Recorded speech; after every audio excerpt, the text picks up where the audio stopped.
the plane. It's Emily forgetting to consistently vlog.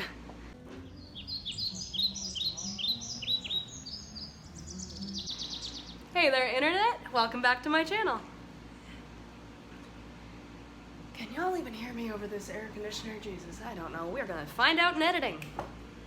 Weeks 2 and 3 of the Midsummer Night's Dream process, I've decided to smush together into one vlog / video.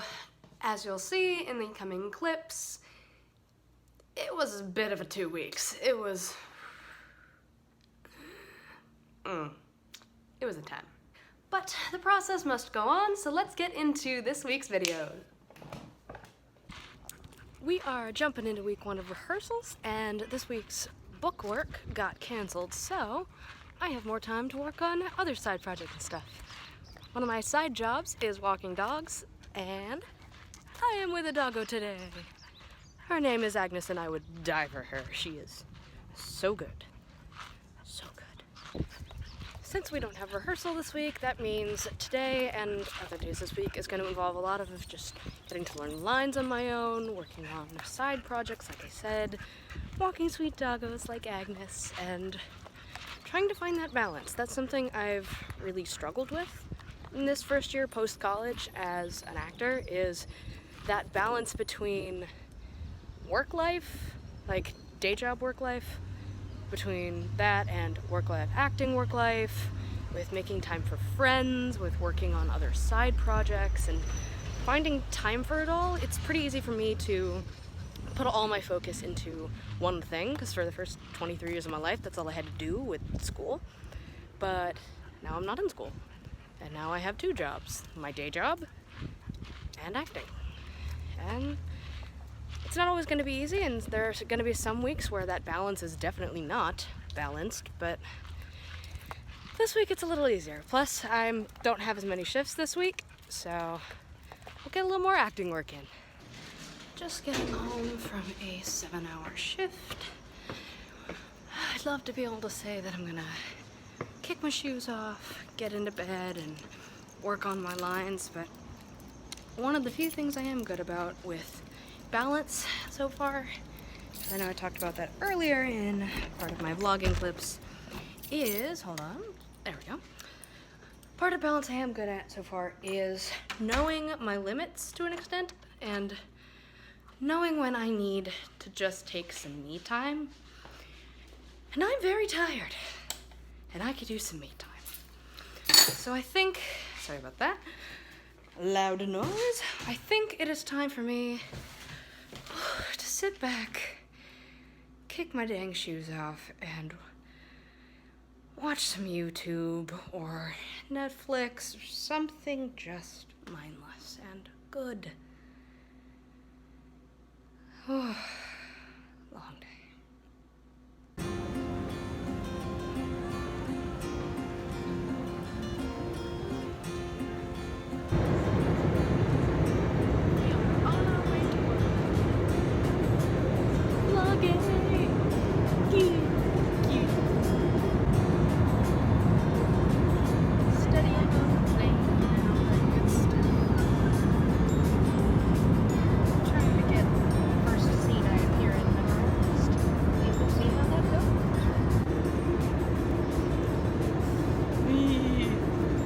Glamour, Vogue, yeah, work.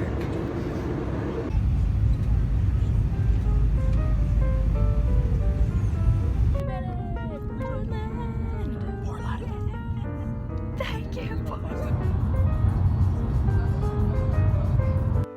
So, update on Bryce and I's Portland adventure. It was really fun, and we got to see a bunch of beautiful sights, relax in parks, and I just really enjoyed this city. I think he and I both can agree that we fell in love with Portland very quickly. Can't wait to go back. One small little road bump. We got sick.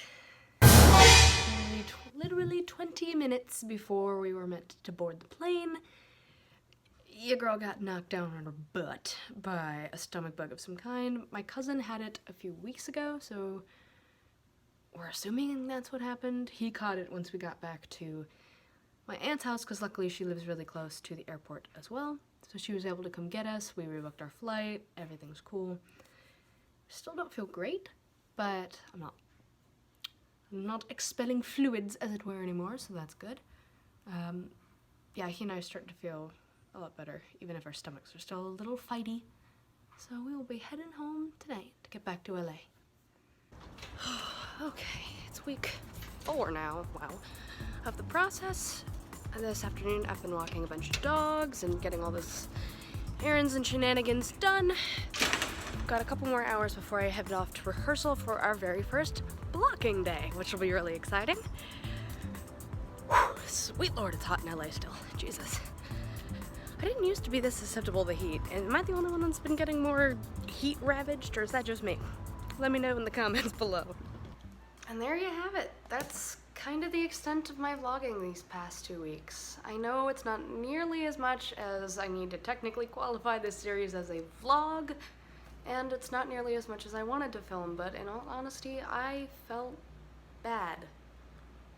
Something that I know I still have trouble with, as evidenced by the lack of videos this week, is when you feel sick, forcing yourself to still commit to your commitments, for lack of a better word.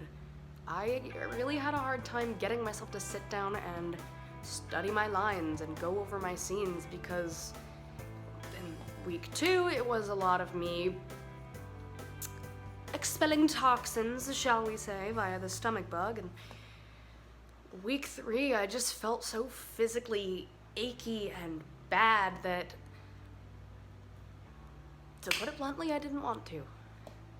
I wanted to do things that would make me smile immediately, that would take my mind off how I felt. And for me, that meant reading a book and watching YouTube and talking to friends, anything that would take my mind off of the fact that I didn't feel good. And with the show date ever getting closer, I can't afford to do that anymore. Luckily, I am feeling a lot better, but it's starting to hit me that now I have to put in this work.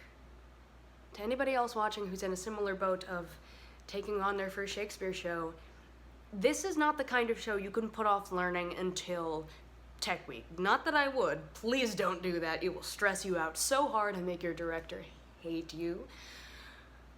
But this is, any Shakespeare play is not the kind of show you can just learn overnight unless that's just how you learn. For most of us, we little mortals, Shakespeare's not an overnight experience. Especially not Puck. Puck talks a lot. We are the reason half the shenanigans in this show happen, and by half I mean most. So of course we're gonna be doing a lot of talking on that stage. Of course we're gonna be fancifully talking about our plans and fancifully apologizing when they all go wrong.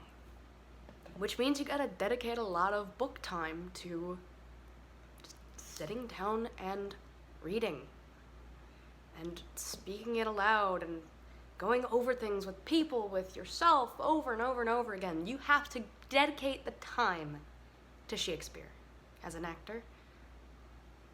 You can't just wing it. Granted, maybe someone out there, some lucky magical being of acting goodness can do that, but don't rely on the idea that maybe that's you. Because if you hit opening night and you walk in, act 1, scene 3, and you're just blinking at the poor fairy who's waiting for you to give them their cue, oh honey. Honey. Something I have been playing with here and there over the course of my sick weeks have been physical inspiration for the character. It's not going to perfectly get you in the headspace. Obviously, there has to be bookwork to go along with it and just your process as an individual actor. But as I found through pre-rehearsal shenanigans and preparations for this vlog, and this video, playing with how I dress, how I accessorize myself, and how I do my makeup has really helped me start to get into Puck's mindset a little more. Granted, I might be off of left field. They might decide I should have no makeup, wear green and purple, and chill in like sweatpants or something. But until they tell me what I'm doing and wearing and all that good stuff, I've been having a lot of fun wearing blues. Like, in this video and the last, you'll notice I like my blue lipstick. I like putting different light shades of white and tan around my eyes because I feel like it really brightens things up. Does it look perfect? Probably not. I am so not a makeup artist, and well, I wear these bad boys for a reason. I can't see very well. I'm blind. But my lack of makeup skills aside, I'm not doing this to be perfectly ready to go on stage tomorrow or be ready for the photo shoot that's going to promote this play. In playing with colors and textures and different accessories and makeup even, it helps me to feel like I'm starting to get a better idea of who Puck is and what kind of expressiveness they bring to themselves. Now, if for you watching at home, if that means just thinking about your character and going, you know, I think Puck would really wear green a lot.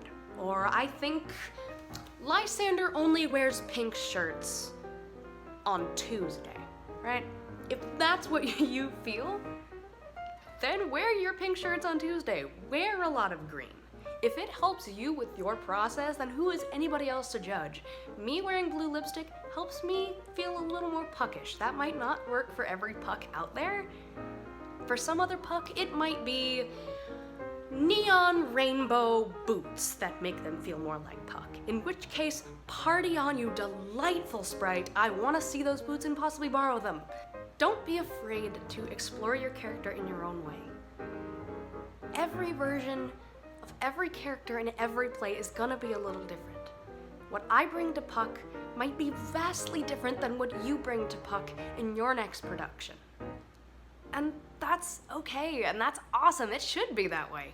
Every production should have its own beautiful individuality that each creative team brings to it. If everything is identical all of the time across every play ever, it's gonna get boring. What's beautiful and awesome and exciting is seeing what you, the actor, and what your creative team bring to it. That's part of the magic of theater. Everything is new, and everything changes. But isn't that also kind of fun? My last thought as we wrap this video up, if any of you lovely people know cool braided sort of hairstyles for someone with about my hair length, let me know in the comments below, because that's another thing that I know personally I've been exploring as Puck is I just envision Puck with a lot of cool braids, but I am far from a braiding expert. So if you know a cool look that I could possibly do with all of this hair, let me know in the comments below. Until next time, take it easy, kids. Bye!